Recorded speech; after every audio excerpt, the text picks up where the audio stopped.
certo? Beleza, vou esperar o povo entrar. Boa noite, gente. Que privilégio e honra estar aqui com vocês hoje para a gente falar da palavra de Deus. Eu quero acompanhar aqui também, vou esperar aqui. Tá onde? Facebook?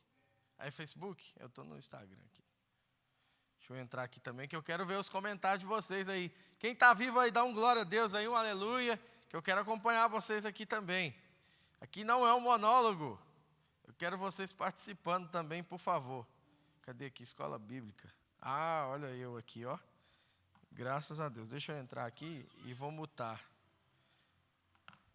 Graças a Deus. Então, nós vamos fazer um estudo muito importante e eu considero muito para as nossas vidas. Desde já eu agradeço ao pastor Marcos pelo convite. E eu quero falar sobre o nosso dever. Nós temos muitos temas para se abordar, da visão celular, da nossa visão, sobre propósito, sobre entender aonde nós queremos chegar, mas algo muito importante que precisa ficar claro para nós é nós entendermos sobre o nosso dever, sobre as características do dever, sobre entender aonde nós devemos chegar, e muitas vezes é o dever que vai fazer nós chegarmos lá. E eu quero, deixa eu ver se alguém entrou aqui, alguém dá um oi aí, dá um glória para mim aí. Você que está aqui, eu estou acompanhando você aqui, ó. Então, o texto base que nós vamos ter nesse momento, para esse estudo, é Efésios capítulo 5, versículo 21 ao 32. É uma leitura um pouquinho extensa, mas eu gostaria de ler rapidamente para você entender onde nós queremos chegar nessa noite. Então, Efésios capítulo 5, versículo 21 diz: Sujeitai-vos uns aos outros no temor de Cristo. As mulheres sejam submissas ao seu próprio marido, como ao Senhor, porque o marido é o cabeça da mulher, como também Cristo é o cabeça da igreja, sendo este mesmo o salvador do corpo. 24, como porém a igreja está sujeita a Cristo, assim também as mulheres sejam em tudo submissas ao seu marido. 25, maridos, amai vossa mulher, como também Cristo amou a igreja, e a si mesmo se entregou por ela, para que a santificasse, tendo-a purificado por meio da lavagem de água pela palavra, para a apresentar a si mesmo igreja gloriosa, sem mácula, sem ruga, nem coisa semelhante, porém santa e sem defeito. Assim também os maridos devem amar a sua mulher como ao próprio corpo. Quem ama a esposa, a si mesmo ama, porque ninguém jamais odiou a própria carne, antes a alimenta e dela cuida, como também Cristo o faz como a igreja, porque somos membros do seu corpo. Preste atenção, versículo 31 e 32 são os mais importantes que nós vamos ler agora. Eis porque deixará o homem o seu pai e a sua mãe, e se unirá à sua mulher, e se tornarão os dois uma só carne. Versículo 32, grande é esse mistério, mas eu me refiro a Cristo e à igreja. Pai, em nome de Jesus, nós queremos ministrar esse estudo tão importante. Queremos liberar algo sobrenatural sobre a vida de cada participante, cada aluno dessa escola. Deus, que não sejam apenas informações, mas que seja algo relevante do teu reino para o teu povo. Em nome de Jesus, usa a minha vida para falar a quem estiver assistindo essa live agora, quem for assistir depois, que de alguma forma o teu Espírito Santo entre nessa casa agora, através desse aparelho, e alcance essa pessoa em nome de Jesus. Amém. Amém. Queridos, preste atenção, o texto que nós lemos, como eu disse, de dever, parece que não tem muito a ver com relação a isso, mas tem tudo a ver. Paulo aqui agora, nesse texto, ele está escrevendo uma carta a Éfesos, e ele vai descrever alguns deveres com relação ao casamento. Ele vai dizer, olha, vocês precisam se sujeitar uns aos outros. Ele começa a dizer, olha, a esposa, você precisa se sujeitar ao seu marido. Aí ele diz, em contrapartida, maridos, você deve amar a sua esposa como a si mesmo. Ele começa a descrever alguns deveres. Mas olha que interessante, ele chega num determinado momento, e eu gosto muito de analisar essas coisas. Paulo está descrevendo os deveres para o marido e para a esposa. Mas de repente, no versículo 32, ele traz uma realidade interessante. É como se eu imaginasse Paulo descrevendo, marido é isso, esposa é isso, e de repente ele para e fala assim: grande é esse mistério. Mas eu não me refiro a marido e esposa, eu me refiro a Cristo e a sua igreja. E o nosso estudo hoje, nós vamos entender sobre esse versículo. Que mistério é esse que Paulo está deixando para mim e para você? Que mistério é esse que Paulo se refere? Ele descreve um texto, ele descreve em sua carta deveres para o marido e para a esposa, e de repente ele para e fala: grande é esse mistério, mas eu não refiro a vocês, marido e esposa, eu me refiro a Cristo e a igreja. E é por isso, e é sobre isso que nós vamos falar nessa noite. Eu quero te convidar agora a desligar tudo que você está fazendo aí, deixe só o celular ligado, deixe só a sua internet ligado e venha comigo nesse estudo tão profundo e tão interessante comigo. Vamos lá, primeira coisa que você precisa entender sobre essas informações que eu disse, é você entender o que significa igreja. Igreja significa no latim ecclesia ou eclesia, que significa chamados para fora. Diferente disso, nós temos a vocação, aliás, diferente não, juntamente com isso, nós precisamos entender sobre vocação e sobre o verdadeiro chamado. Muitas vezes a gente está dentro da igreja, mas a gente não entende o que é igreja. Você sabe que a visão de Deus para você não são essas quatro paredes. Deus olha para você e determinou uma visão, Ele enxerga você lá na frente como igreja. Lembra de Pedro? Quando Pedro disse: olha, Senhor, Tu és o Cristo, o Filho de Deus vivo. E ele diz: você também, por você ter sido revelado, não foi carne nem sangue, mas meu Pai que está no céu revelou quem eu sou para você, a minha identidade. Eu também te dou uma identidade. Tu és pedra, e sobre a afirmação Jesus Cristo, sobre essa pedra eu vou edificar a minha igreja. Isso é, sobre a revelação que Pedro teve de si mesmo, sobre a revelação que Pedro teve do próprio Jesus. Jesus decide então construir a igreja sobre Pedro, sobre a afirmação que Pedro dá ali. E eu quero que você entenda o que é igreja. Então igreja não é simplesmente o local onde você vive. Igreja é muito mais do que isso. A igreja é você chamada para fora. Obrigado. Você é chamado para fora. Você é chamado para fazer algo lá fora. Você é chamado para fazer algo aí na sua casa. Aonde você estiver, você foi chamado para fazer a diferença. Amém? Olha aqui, ó, o Renato está assistindo, glória a Deus. Rose, Deus abençoe sua vida, dá um glória aí, Rose. Luciene está aqui também, Deus abençoe sua vida. Sirlene, o Renato está dando boa noite aí, paz seja convosco. É isso aí, pessoal, vamos interagir aí. Então, se você entendeu agora o que é a igreja, se você puder, digite aí agora, ó, chamados para fora, eu sou igreja, hashtag eu sou igreja. A outra coisa que você precisa entender é sobre vocação. O que é a vocação? A vocação, muitas vezes a gente pode fazer uma analogia com a unção. Muitas coisas que você aprendeu a fazer, muitas coisas que você faz tão bem, outras pessoas não farão. Sabe por quê? Porque essa é a sua vocação. Deus te deu um talento para você desenvolver. Em outras palavras, Deus colocou uma unção específica sobre a sua vida. Talvez você possa dizer: eu não tenho vocação para nada. Não, na verdade todos temos vocação para alguma coisa. A questão é que talvez você não descobriu a sua ainda. Está na hora de você descobrir, porque está tudo ligado ao propósito de Deus. Mas, para você entender um pouco mais de vocação, eu acredito que você possa entender fazendo a seguinte pergunta: o que eu gosto de fazer para Deus? Normalmente a sua vocação está ligada àquilo que você gosta. Você pode identificar a vocação como o que fazer para Deus. E normalmente as pessoas, elas te elogiam quando você exerce a sua vocação. Porque normalmente, se você desenvolve a sua vocação, você começa a fazer algo tão bem que outras pessoas não fariam. Elas podem tentar fazer exatamente o que você começou a fazer, mas elas não farão tão bem quanto você. Porque você foi vocacionado a fazer aquilo, você tem uma unção específica para aquilo.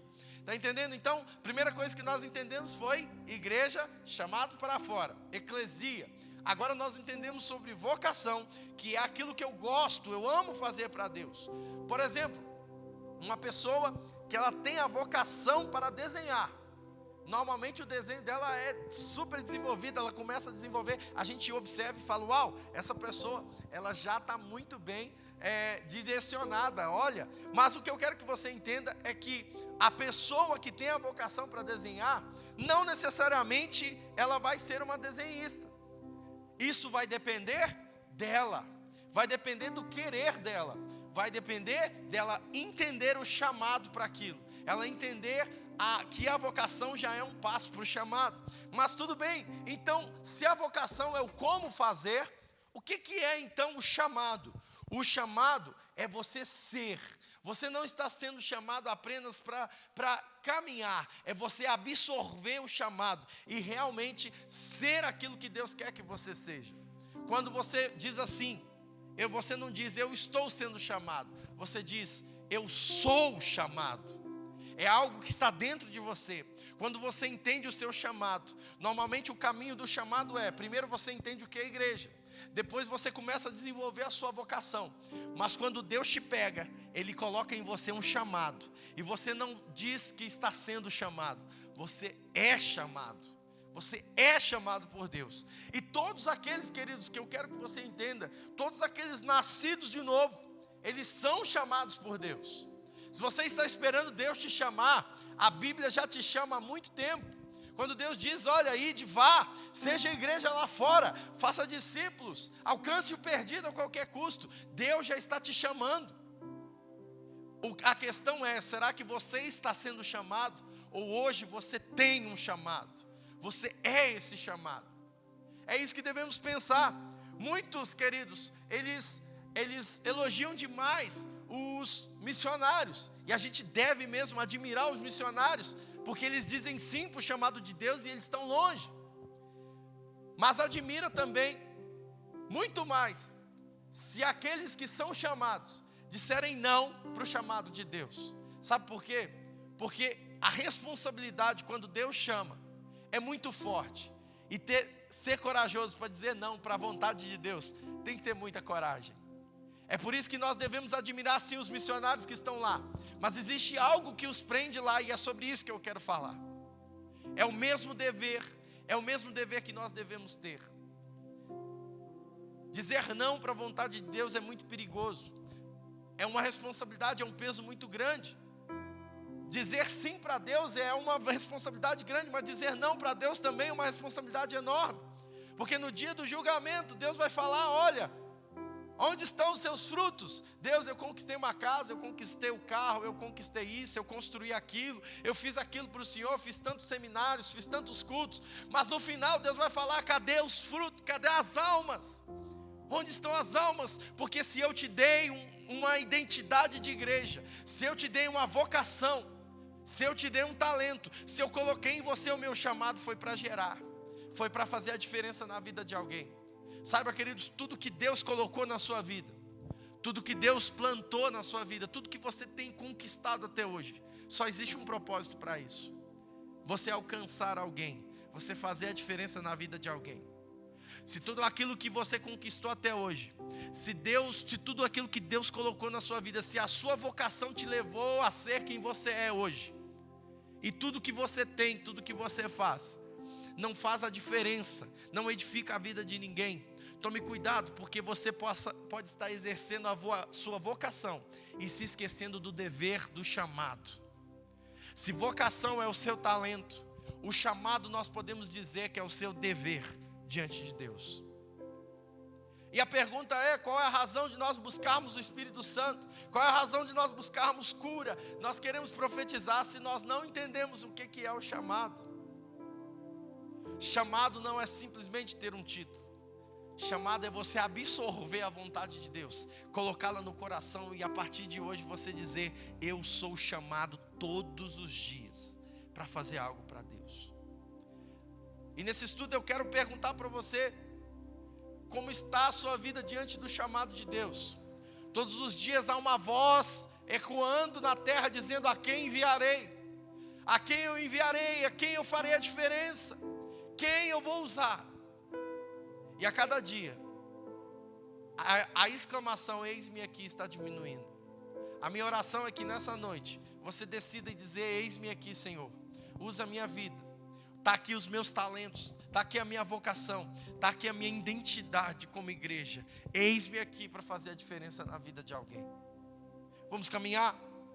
Eu quero que você entenda em toda essa introdução que eu disse, que o chamado, ele não tem a ver apenas com a visão.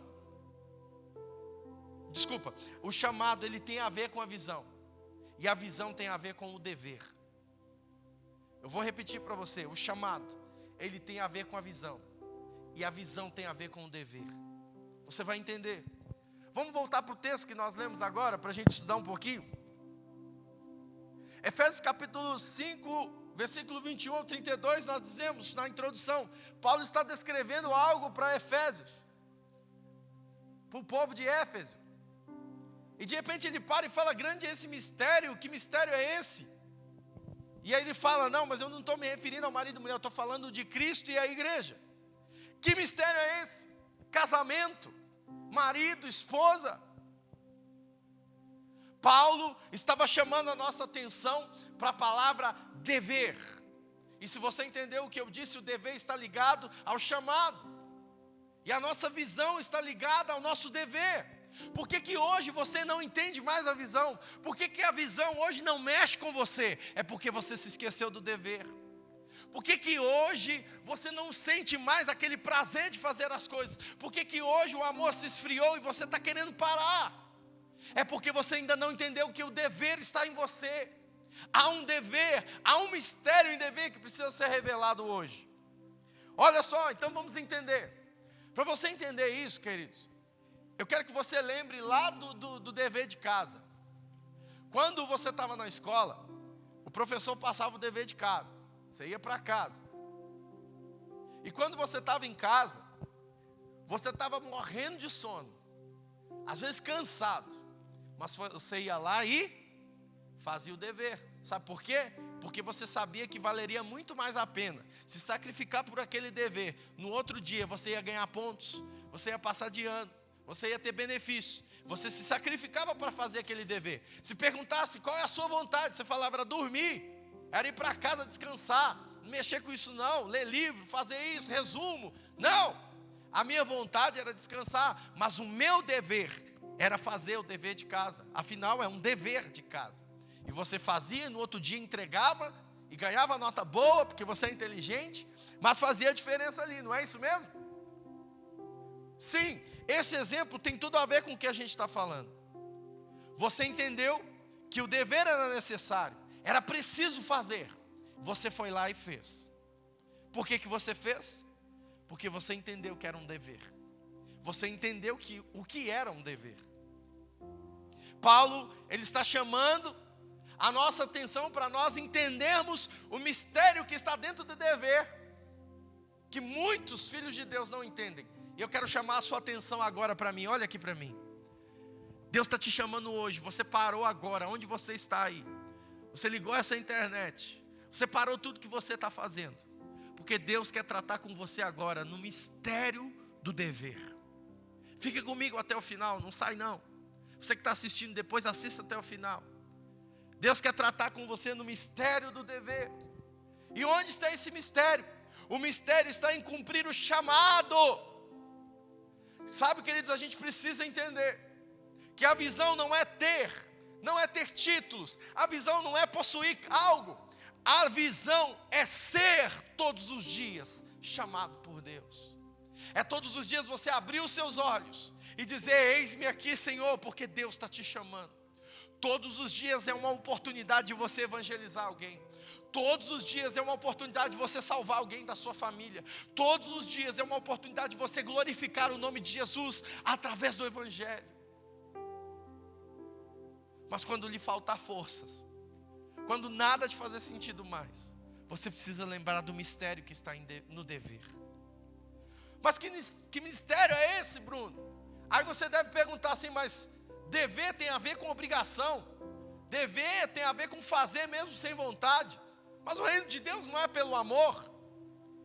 E você está me dizendo que é obrigação? Eu respondo essa pergunta com outra pergunta e no final desse estudo nós vamos falar sobre ela. Por que as pessoas são inconstantes? Guarda essa pergunta no seu coração e no final a gente vai falar sobre ela. Por que as pessoas são inconstantes? O que eu posso dizer agora é que as pessoas são inconstantes porque ainda não entenderam sobre o dever. Sobre o dever que Paulo está falando aqui. Vamos entender esse dever então? Vamos mais profundo agora? Me empresta agora o seu pentecostal, aleluia, que você seja cheio do Espírito Santo para você entender. Vamos voltar lá em Gênesis. Adão agora está no jardim, Deus cria a imagem e semelhança dele. Adão está no jardim. Deus está fazendo algo extraordinário, sobrenatural que você conhece. E aí ele cria a sua imagem e semelhança. Só que ele olha para o homem e fala, peraí, não é bom que o homem ande só. E aí, Deus agora vai fazer uma cirurgia extraordinária em Adão. Ele pega Adão, lá no início, coloca Adão para dormir. Depois que ele coloca Adão para dormir, o que ele faz? Adão está dormindo. Deus vai lá, tira da costela, do lado de Adão, faz uma cirurgia, e quando Adão acorda, está a sua Eva ali, a sua esposa, a sua adjuntora está ali, a esposa, ele cria agora, e o que ele diz para Adão, o que ele diz para Eva, ele vira e diz assim, é seu dever, parece que é Gênesis 1:8, é seu dever crescer e multiplicar. Eu quero que vocês povoem a terra, gerem filhos. Esse é o meu dever para vocês. Esse é o dever de vocês. Grande é esse mistério que Paulo está dizendo. Vai entendendo comigo. Passa-se um tempo. Aí a gente sabe da história. Adão gera Caim e Abel. Caim mata Abel e começa aquelas coisas. E aí passa-se o tempo. Vem lá na frente o pecado. O homem é corrompido. E aí vem o segundo Adão para resolver o problema. O segundo Adão é Jesus Cristo. O segundo Adão vem para resolver o problema. E agora a história. Lembra que o Antigo Testamento é sombra do Novo Testamento? Que mistério é esse que está dentro do dever? Calma, você vai entender comigo. Agora, Jesus é o segundo Adão, veio para resgatar. E aí Jesus está na cruz. Ali ele olha para o Pai e diz, Pai, está consumado. E Jesus, ele deita a sua cabeça e morre. Aí vem o soldado com a lança, o pastor até pregou sobre isso na quarta-feira. O soldado vem com a lança e fere o lado de Jesus. E quando ele fere o lado de Jesus, sai sangue e água. Jesus agora, presta atenção, é pego e levado ao seu túmulo, onde ele fica 3 dias. Jesus agora, o segundo Adão, dorme. Ele dorme. E quando ele dorme, há uma cirurgia do seu lado, lembra? Do seu lado, nasce a sua noiva. Agora nasce a noiva. E quando Jesus acorda, no 3º dia, ele ressuscita, aleluia. A noiva está pronta. A igreja está pronta. Eu acho que você não entendeu, eu vou te explicar aí. Talvez você está aí ligado em outra coisa. Jesus, ele dorme por 3 dias. Há uma cirurgia santa. O Pai faz uma cirurgia santa em Jesus. E quando ele acorda, você está lá. Você está presente. A igreja santa do Senhor está lá. E aí Jesus lembra o mesmo dever. Será que isso faz sentido para você? Jesus olha para sua noiva e diz, é o seu dever ir, fazer discípulos, ir, crescer e multiplicar, gerar filhos. Esse é o seu dever. A minha visão para você é essa. Como igreja, chamados para fora, esse é o seu dever. Mas aí não termina por aí. Aleluia. Talvez eu esteja falando para pessoas agora que estão cansadas. Talvez eu esteja falando para pessoas que essa palavra não faça muito sentido. Pessoas que estão fracas, a pandemia veio e tentou te derrubar. Olha que interessante, irmãos. Jesus não deixa nada incompleto. Olha, talvez você esteja dormindo espiritualmente. Talvez não haja uma expectativa em você mais no ministério. Talvez não há em você uma expectativa no chamado de Deus para a sua vida. Você até entende o que é igreja. Você até entende o que é vocação. Você reconhece que tem talento. Mas hoje o chamado já não faz sentido para você mais. Hoje o chamado já não faz sentido para você.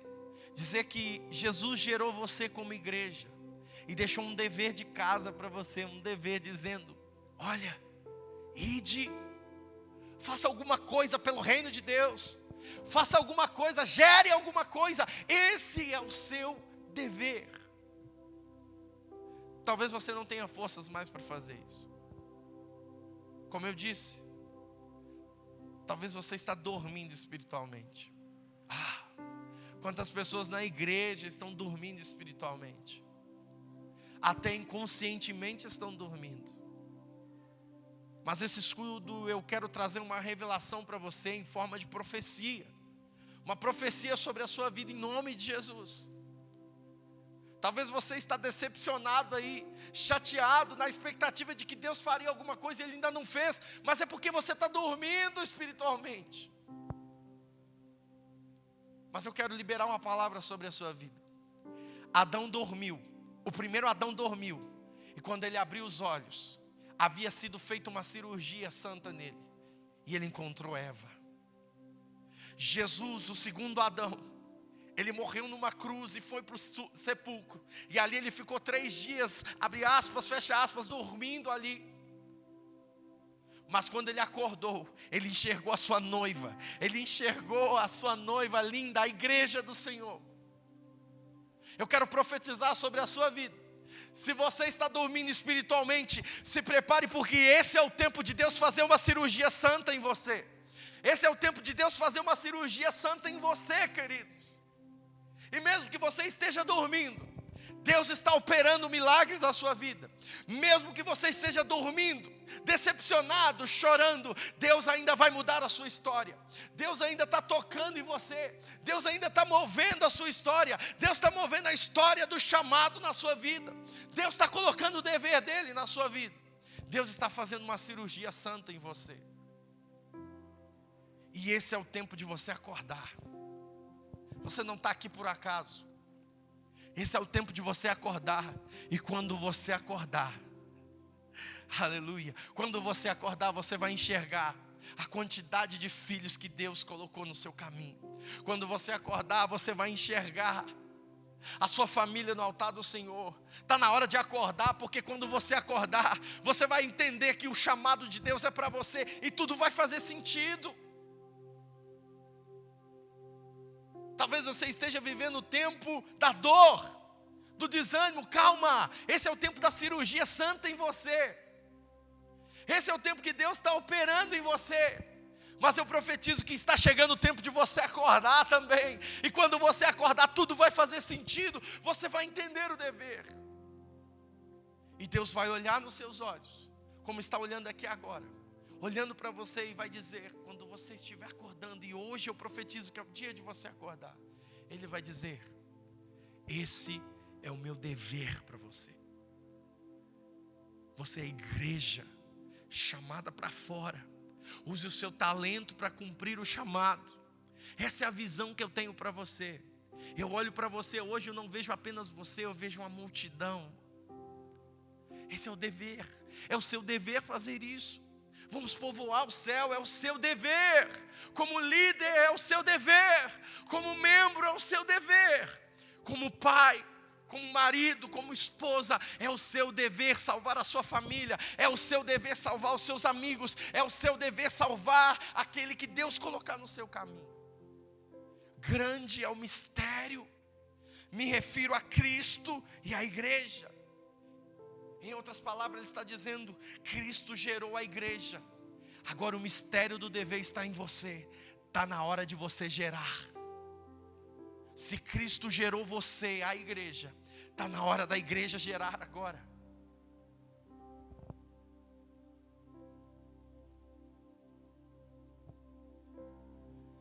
João capítulo 14, versículo 1 ao 3 diz: não se turbe o vosso coração, credes em Deus, credes também em mim. Na casa de meu pai há muitas moradas. Se não fosse assim, eu não vos teria dito. Eu vou preparar-vos lugar. E quando eu for, eu vou vos preparar lugar, e virei outra vez, e os levarei para mim mesmo, para que onde eu estiver, estejais vós também. Olha que coisa profunda. Jesus está dizendo assim: olha, eu vou preparar lugar para vocês, mas quando eu vier outra vez, olha que coisa linda, eu vos levarei para mim mesmo. Jesus está dizendo: olha, tem muita morada no meu reino. Ei, igreja viva do Senhor, esse mundo cheio de tribulação não é suficiente para derrubar o reino de Deus na sua vida. Nenhum problema que você está passando é suficiente para derrubar o Jesus que está na sua vida. Sabe por quê? Porque lembra do lado aberto de Jesus? Ele não foi à toa, tudo tem um propósito. Pega isso aqui, irmãos. Jesus está dizendo aqui em João capítulo 14, versículo 1 ao 3. Ele está dizendo: olha, na casa de meu pai há muitas moradas. Quando eu vou vir, eu vou pegar a minha igreja e colocar dentro de mim. Sabe para quê? Para onde eu estiver, você estiver também. Aonde você estiver, eu também vou estar. Grande é o mistério. Grande é esse mistério do dever. O mistério do dever é cumprir o chamado. É você ser esse chamado todos os dias. Entenda algo nessa noite. Nós estamos diante de uma geração que ela precisa ser restaurada. Nós estamos diante de uma geração que precisa, de fato, ter um encontro verdadeiro de novo com o noivo. Nós estamos diante de uma geração que quando Jesus gerou e ele abriu os seus olhos, ele viu a noiva. Algo extraordinário aconteceu. Mas agora a gente está num tempo em que a noiva precisa abrir os seus olhos e enxergar novamente Jesus. E quando isso acontecer, você vai entender o mistério do dever. Deus não te chamou para ter alguma coisa. Deus não tem compromisso com a sua necessidade. Deus, ele tem compromisso com o propósito dele na sua vida. Todas as coisas cooperam para o bem daqueles que amam a Deus.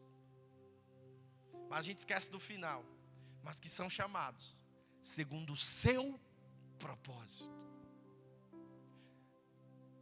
Eu é que sei pensamentos que tenho sobre vós, pensamentos de paz e não de mal, para te dar um futuro, para te dar uma esperança. Mas tudo isso, queridos, se nós estivermos alinhados com o céu, se nós entendermos o nosso dever. Grande é o mistério. Que mistério é esse? Cristo gerou a igreja, e a igreja também precisa gerar. A igreja precisa gerar. Nós não podemos achar que as nossas atividades se resumem em apenas levar as pessoas para dentro de um prédio, irmãos. As nossas atividades não podem ser isso. A nossa vocação não pode se resumir a apenas isso. Sabe, irmãos, a gente gosta de dizer que nós somos noiva de Cristo, mas há um mistério dentro disso. A noiva, ela não anda por aí vestida de noiva. Você que está me assistindo, que já casou, você sabe muito bem que você prova o vestido, mas você só usa o vestido de noiva quando você vai casar, no dia do casamento. Trazendo para a nossa realidade, nós somos a igreja do Senhor. Eu disse aqui o mistério, nós somos gerados de Cristo. Mas esse não é o tempo de nós andarmos como noiva, vestidos de noiva. O vestido de noiva está reservado para o dia de glória, de casamento com o nosso noivo. Mas hoje é o tempo de nós, porque a Bíblia também nos diz que nós somos guerreiros, nós somos soldados de Cristo. E é aí que nós precisamos mudar a nossa mentalidade. Pare de ficar andando como coitadinha. Pare de ficar andando como uma noiva simples. Deus te chamou para ser soldado. Esse é o tempo de guerra. Se o meu povo, que se chama pelo meu nome, se humilhar e orar e me buscar e se converter dos seus maus caminhos, então eu vou ouvir dos céus, eu vou perdoar os seus pecados e vou sarar a sua terra. Nós somos soldados de Cristo. Se nós entendemos o mistério da visão, o mistério do chamado, nós vamos entender que não é tempo de descansar, é tempo de se posicionar. Lembra Jesus estava no barco, a tempestade veio. E ele estava descansando. E os discípulos se desesperaram. Falaram, meu Deus, Jesus, o que o Senhor não vai fazer nada? Aquele era o tempo de descansar. E os discípulos não entenderam. Mas lembra, em outra ocasião, lá em Getsemane, Jesus disse, eu preciso que vocês orem comigo. Se posicionem em oração. E o que os discípulos fizeram? Descansaram. Sabe qual é o problema nosso, queridos? É que muitas vezes Deus está nos chamando a nos posicionar. E a gente acha que é tempo de descansar. Chegará um dia em que nós vamos ver o céu se abrindo e o noivo descendo para buscar a sua noiva. E esse dia nós nos vestiremos como noiva, adornada, limpa, sarada, limpa pelo sangue de Jesus. Nós vamos subir com o noivo. Mas enquanto nós estamos aqui, nós precisamos entender qual é o nosso dever. Nós não estamos aqui à toa. O mistério do dever tem a ver com o chamado que Deus colocou em nossas vidas. O mistério está em cumprir. E eu quero terminar esse estudo respondendo a pergunta: por que as pessoas são inconstantes? Por que tem dia que você está no céu? E por que tem dia que você está na terra? Por que as pessoas são inconstantes? Simplesmente porque Deus nos criou como seres humanos. Ser humanos, queridos. Você é um ser humano. Tem hora que a gente esquece disso, mas você é um ser humano. Você é limitado. Aquele que está em nós é todo poderoso, mas você e eu somos limitados. Tem hora que a gente cansa. Tem hora que dói. Tem hora que dá vontade de parar. Tem hora que dá vontade de a gente jogar tudo para o alto. E por incrível que pareça, queridos, olha para mim. Isso é normal. Você é ser humano. Você é um ser humano. E é por isso que a gente é inconstante. E é por isso que a gente tem que se apegar a Deus. E é por isso que o meu desafio para você hoje é você entender sobre o seu dever. Sabe, irmãos, existem 4 níveis que todo ser humano passa. Todo ser humano, sem exceção, passa no reino de Deus. O primeiro nível é o nível do amor. Lembra quando você entregou a vida para Jesus? Você falou, uau, agora Jesus, eu vou fazer e vai acontecer e isso e aquilo. Eu tenho projeto para esse ano, para o ano que vem. Eu tenho projeto para fazer, eu tenho aquilo e isso e aquilo. Pá. Ninguém te segurava, era culto todo dia. Era escola bíblica todo dia. Era isso e aquilo, quando é que vai começar? Nível do amor. E agora você está entendendo por que Paulo fala isso diante de deveres para marido e esposa. Lembra do casamento quando você casou? Uau, é isso, eu te amo, é beijo para cá, é aquilo. Não, está tudo perdoado, vamos fazer. É o nível do amor. Grande é o mistério, me refiro a Cristo e a igreja. Você é a igreja. Talvez você já tenha passado do nível do amor. Mas em que nível você está? É o segundo nível. Depois que você passa pelo nível do amor, você vai passar pelo nível da motivação. E não é muito diferente do amor, porque as duas estão interligadas. Você tem motivação, o que é motivação? Ter um motivo para algo. O propósito faz sentido para você. A visão faz sentido para você, porque você está no nível da motivação. E aí quando a gente fala, nós vamos gerar. Você foi chamado para fora. Aí você fala, eu preciso pregar Jesus. Eu preciso fazer alguma coisa, porque eu entendi a minha motivação. Eu tenho um motivo para fazer. Mas você é ser humano. E talvez o nível do amor passou. Talvez o nível da motivação passou. E aí você está chegando no outro nível, que é o nível da estabilidade. O que é o nível da estabilidade? É aquele nível. Eita glória. Cadê o Mateus? Com menos de R$2 por dia. Momento do merchan aqui. Ô Mateus.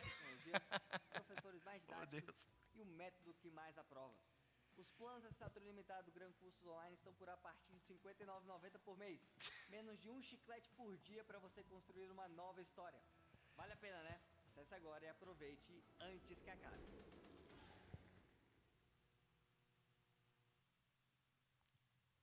Corta, vamos lá. Eu falei do nível do amor. Eu falei do nível da motivação. Talvez você esteja no nível da estabilidade. O que é o nível da estabilidade? É aquele nível que você estagnou. Lembra do relacionamento? Eu te amo muito, mas agora eu já não demonstro tanto. Eu não vou te largar, mas agora também eu não demonstro tanto. Eu já me conformei em conviver com você. Quero caminhar com você, mas agora eu já não tenho mais aquela empolgação do início. Eu venho à igreja, eu participo dos cultos, só que agora quando se fala de propósito, de vocação, já não faz tanto sentido mais. Amém, glória a Deus, eu dou meu dízimo, eu frequento a igreja. Nível da estabilidade, tudo certo, sou crente, sou de Jesus, amém, glória a Deus, venho no culto uma vez por semana, dou meu dízimo, dou minha oferta, estabilidade, o relacionamento está na estabilidade.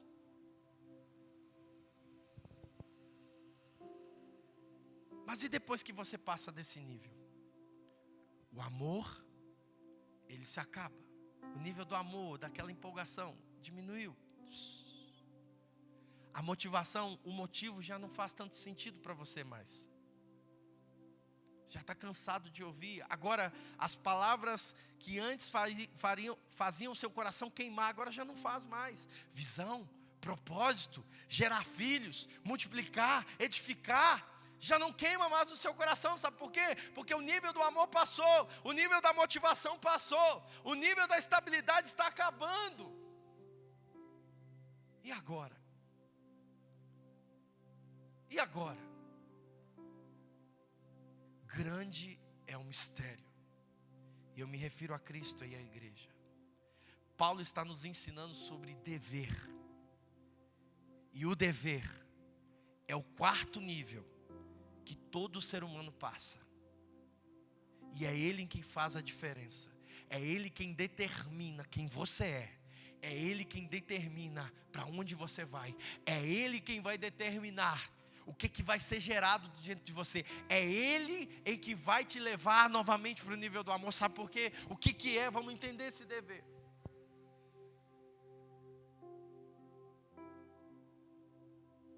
O nível de dever é quando está tudo doendo, mas você ainda continua, porque você sabe que precisa fazer aquilo.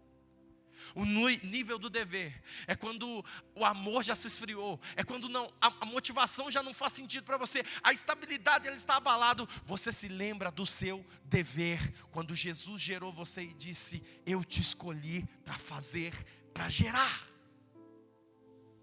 É o dever que vai te segurar, queridos.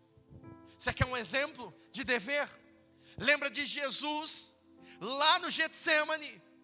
Quando ele está suando, ele está aflito a ponto de pingar gotas de sangue. Em que nível você acha que Jesus, que era ser humano, estava naquele momento? Talvez é o mesmo nível que você se encontra agora. Talvez é o mesmo nível de você que vai assistir depois aí, estejam se encontrando agora. É naquele nível de dizer assim: Pai, eu não aguento mais. Passa de mim esse cálice. Passa de mim esse cálice, eu não aguento mais. O amor, você acha que foi só apenas o amor que segurou Jesus naquele momento? Você acha que foi só a motivação que segurou Jesus naquele momento?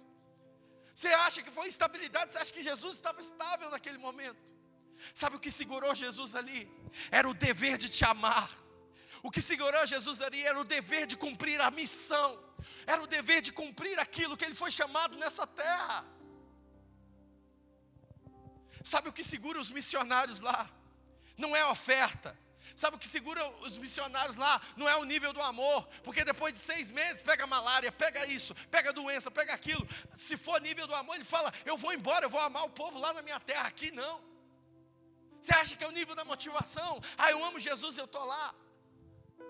Você acha que ele está estável, o missionário está lá estável. Sabe o que segura o missionário lá?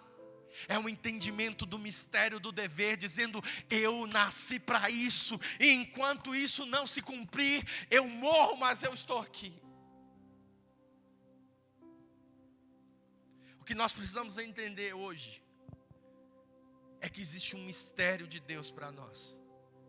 E nós só vamos encontrar esse mistério quando nós entendemos sobre o dever. Se eu estiver dizendo para uma pessoa, para um líder que me assiste agora, que já acabou o nível do amor, talvez eu esteja falando para você que a motivação não faz sentido mais para você. Talvez eu esteja falando para um líder que já acabou a estabilidade, você não sabe nem o que Deus quer de você. Lembre-se do nível do dever, porque mesmo arrastando, Deus ainda acredita em você. Mesmo que você pense em parar, Deus ainda acredita em você. Está doendo? Deus ainda acredita em você. Não faz sentido mais, eu não sinto mais o que eu sentia antes. Deus ainda acredita em você. Lembre-se do seu dever. Grande é o mistério. Paulo relaciona grandes deveres para o marido e para a esposa. Ei, você é noiva do Senhor, você é soldado do Senhor. Há um dever a se cumprir nessa terra. Se o nível do amor acabar, se o nível da motivação como ser humano ela se apagar, se a estabilidade estiver balançada, lembre-se do seu dever. Ide, seja igreja, chamados para fora. Não é quantidade, é qualidade. Ame, perdoe, compreenda. Se aproxime de Deus. Senhor, eu não estou tendo forças nem para orar, eu não tenho forças nem para continuar. Se arraste no seu dever, porque aquele que prometeu é fiel para cumprir tudo o que Ele disse na sua vida. E logo, Ele disse que deixou o Espírito Santo, Ele disse que deixaria o Consolador.